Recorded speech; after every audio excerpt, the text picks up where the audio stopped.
ನಮಸ್ಕಾರ ಎಲ್ಲರಿಗೂ, welcome back to my vlogs. ಇವತ್ತಿನ ಮಾರ್ನಿಂಗ್ ವ್ಲಾಗು. ಶ್ರೀರಾಮನವಮಿ ಹಬ್ಬದ ಶುಭಾಶಯಗಳು. ಬೆಳಗ್ಗೆನೇ ಎದ್ದು ತಿಂಡಿ ಮಾಡಿದೆ, ಅವಲಕ್ಕಿ ಚಿತ್ರಾನ್ನ ಮಾಡಿ ಪೂಜೆಗೆ ಅಂತ ಎಲ್ಲ ರೆಡಿ ಮಾಡಿ ಇಟ್ಕೊಂಡಿದ್ದೆ. ಫಸ್ಟೇ ವಾರನೇ ಎಲ್ಲ ದೇವ್ರ ಮನೆ ಕ್ಲೀನ್ ಮಾಡಿದ್ರಿಂದ ಇವತ್ತೇನು ಕ್ಲೀನ್ ಮಾಡಕ್ ಹೋಗ್ಲಿಲ್ಲ. ಹೂವು ಇಟ್ಟು ಪೂಜೆಗೆಲ್ಲ ರೆಡಿ ಮಾಡಿ ಇಟ್ಕೊಂಡು ಹೀಗೆ ನೈವೇದ್ಯಕ್ಕೆ ಅಂತ ಪಾನಕ, ಮಜ್ಜಿಗೆ ಮತ್ತೆ ಹೆಸರುಬೇಳೆ ಮಾಡೋಣ ಅಂತ ಹೇಳಿ ನಾನು ಅದಕ್ಕೆ ಕರ್ಬೂಜ ಹಣ್ಣನ್ನ ಒಂದ್ಸಲಿ ತೊಳ್ಕೊಂಡು ಕಟ್ ಮಾಡ್ಕೊತಾ ಇದ್ದೀನಿ. ಈ ಅರ್ಧ ಹಾಕಿ ನಾನು ಚಿಕ್ಕದಾಗಿ ಮಾಡ್ತಾ ಇದ್ದೀನಿ. ಮಜ್ಜಿಗೆ ಮತ್ತೆ ಪಾನಕ, ಹೆಸರುಬೇಳೆನ ಮೊದಲಿಗೆ ಈ ಒಟ್ಟನ್ನೆಲ್ಲ ಈ ರೀತಿ ಕಟ್ ಮಾಡ್ಕೊತಾ ಇದ್ದೀನಿ. ಅರ್ಧ ಕಾಯಿ ತೊಗೊಂಡಿದ್ದೀನಲ್ಲ, ಅದನ್ನು ಈ ರೀತಿ ಸಣ್ಣ ಸಣ್ಣದಾಗಿ ಪೀಸ್ ಮಾಡಿ ಮಿಕ್ಸಿ ಜಾರ್ಗೆ ಹಾಕ್ಕೊಂಡು, ಮಿಕ್ಸಿ ಜಾರ್ಗೆ ಆದರೂ ಹಾಕ್ಕೋಬೋದು. ಇಲ್ಲಾಂದರೆ ತುಂಬ ಹಣ್ಣಾಗಿದ್ರೆ ಕೈಯಲ್ಲಿ ಕಿವುಚ್ಕೊಂಡ್ರು ಅದು ನುಣ್ಣಗಾಗ್ಬಿಡುತ್ತೆ.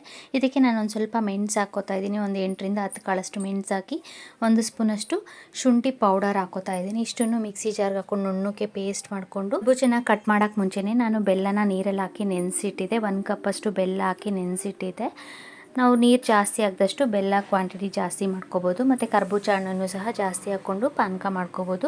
ಒಂದು 1/4 ಕಾಯಿನ ನಾನು ಈ ರೀತಿ ಸಣ್ಣ ಸಣ್ಣದಾಗಿ ಪೀಸಸ್ ಮಾಡಿ ನಾವು ರುಬ್ಬಿಟ್ಕೊಂಡಿದ್ದೀವಲ್ಲ, ಆ ಪೇಸ್ಟನ್ನು ನೀರಲ್ಲಿ ಹಾಕಿ ಮಿಕ್ಸ್ ಮಾಡಿ ಅದಕ್ಕೆ ಕರ್ಬೂಜ ಹಣ್ಣನ್ನು ಹಾಕ್ಕೊಂಡು ಲಾಸ್ಟಲ್ಲಿ, ಇದು ಆಪ್ಷನಲ್ಲು, ಬೇಕಾದರೆ ಹಾಕ್ಕೋಬೋದು ನಿಂಬೆಹಣ್ಣಿನ ರಸ, ಇಲ್ಲಾಂದರೆ ಹಾಗೇ ಸಹ ಪಾನಕನ ಮಾಡ್ಕೋಬೋದು. ಪಾನಕ ರೆಡಿ ಆಯಿತು. ನೆಕ್ಸ್ಟ್ ನಾನು ಸೌತೆಕಾಯಿ ಮತ್ತು ಹೆಸರುಬೇಳೆ ಒಂದು ಸ್ವಲ್ಪ ನೆನೆಸಿಟ್ಕೊಂಡಿದ್ದೆ. ಒಂದು ಸೌತೆಕಾಯಿನ ಸಣ್ಣ ಸಣ್ಣದಾಗಿ ಕಟ್ ಮಾಡಿಕೊಂಡು ಅದಕ್ಕೆ ಕೊತ್ತಂಬರಿ ಸೊಪ್ಪು, ಹಸಿಮೆಣಸಿನ್ಕಾಯಿ ಹಾಕ್ಕೊಂಡಿದ್ದೀನಿ. ನೆನೆಸಿಟ್ಕೊಂಡಿರೋ ಹೆಸರುಬೇಳೆನ ಅದರಲ್ಲಿ ಹಾಕಿ ಇಟ್ಬಿಟ್ಟೆ. ಒಂದು 5 ನಿಮಿಷ ನೆನೆಸಿಟ್ಕೊಂಡಿದ್ದೆ ಅಷ್ಟೇ. ಸೌತೆಕಾಯಿ ನೀರು ಬಿಡುತ್ತಲ್ಲ, ಅದರಲ್ಲೇ ಹೆಸರುಬೇಳೆ ನೆನ್ಕೊಳ್ಳುತ್ತೆ. ಮಜ್ಜಿಗೆಗೆ ಅಂತ ಮೊಸರನ್ನ ಹಾಕಿ ಬಟ್ಲಲ್ಲಿ ಚೆನ್ನಾಗಿ ಅದನ್ನು ಗಂಟೇನು ಇಲ್ಲದೆ ಇರೋಗೆ ತಿರುಗಿಸ್ಕೊಂಡು ಅದಕ್ಕೆ ಎಷ್ಟು ಬೇಕೋ ಅಷ್ಟು ನೀರು ಹಾಕ್ಕೊಂಡು ನಾವು ಅದಕ್ಕೆ ಕೊತ್ತಂಬರಿ ಸೊಪ್ಪು, ಈರುಳ್ಳಿ ಬೇಕಾದರೆ ಸಣ್ಣ ಸಣ್ಣದಾಗಿ ಹೆಚ್ಚಿ ಹಾಕ್ಕೋಬೋದು. ಹಸಿಮೆಣಸಿನ್ಕಾಯಿ ಪೇಸ್ಟ್ ಆದರೂ ಹಾಕ್ಕೋಬೋದು. ನಾನಿಲ್ಲಿ ಪೆಪ್ಪರ್ ಪೌಡರ್ 1 ಸ್ಪೂನು ಮತ್ತು 1 ಸ್ಪೂನಷ್ಟು ಶುಂಠಿ ಪೌಡರ್ ಹಾಕ್ಕೊಂಡಿದ್ದೀನಿ. ಜೀರಿಗೆ ಪೌಡರ್ ಹಾಕ್ಕೊಂಡ್ರು ಟೇಸ್ಟ್ ಚೆನ್ನಾಗಿರುತ್ತೆ. ರುಚಿಗೆ ತಕ್ಕಷ್ಟು ಉಪ್ಪು ಹಾಕಿ ಮಜ್ಜಿಗೆಗೆ ಮಿಕ್ಸ್ ಮಾಡಿ ನಾನು ಒಂದು ಸ್ವಲ್ಪ ಸಾಸಿವೆ ಒಗ್ಗರಣೆ ಹಾಕ್ಕೊಂಡೆ. ಕರಿಬೇವಿನ ಸೊಪ್ಪು, ಎಣ್ಣೆ, ಸಾಸಿವೆ ಹಾಕಿ ಒಗ್ಗರಣೆ ಹಾಕಿ ಅದನ್ನು ಹೆಸರುಬೇಳೆಗೆ ಮತ್ತು ಮಜ್ಜಿಗೆಗೆ ಹಾಕ್ಕೊಂಡೆ.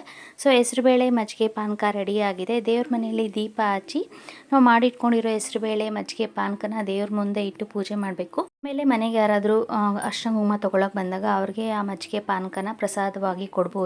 ಇಲ್ಲಿ ನಮ್ಮ ದೇವ್ರ ಮನೆಯಲ್ಲಿ ಚಿಕ್ಕದಾಗಿರೋದ್ರಿಂದ ಮುಂದೆ ಇಡೋಕ್ಕೆ ಜಾಗ ಇಲ್ಲ ಅಂತ ನಾನು ಕಿಚನಲ್ಲಿ ಎಲ್ಲ ರೆಡಿ ಮಾಡಿ ಆ ಬಟ್ಲುಗಳಿಗೆ ಅರ್ಶಿನ ಕುಂಕುಮ ಇಟ್ಟು ಪೂಜೆ ಮಾಡ್ತಾಯಿದ್ದೀನಿ. ಇಲ್ಲಿ ಅಡುಗೆ ಏನು ಮಾಡಲ್ಲ. ಇವತ್ತು ದೇವಸ್ಥಾನಕ್ಕೆ ಹೋಗ್ತೀನಿ, ರಾಮರ ದೇವಸ್ಥಾನಕ್ಕೆ. ಅಲ್ಲೇ ಊಟ ಹಾಕ್ತಾರೆ. ನಮ್ಮೂರ ಪಕ್ಕದಲ್ಲಿ ಅಗ್ದೂರಲ್ಲಿ ರಾಮರ ದೇವಸ್ಥಾನ ಇದೆ, ಅಲ್ಲಿ ಹೋಗ್ತೀವಿ. ಅಲ್ಲಿ ರಥ ಎಳಿತಾರೆ ಇವತ್ತು. ಬೆಳಗ್ಗೆ ಎಲ್ಲ ಪೂಜೆ ಮುಗಿಸ್ಕೊಂಡೆ. ಪಾನಕ ಮಜ್ಜಿಗೆ ರೆಡಿ ಆಗಿದೆ. Thank you.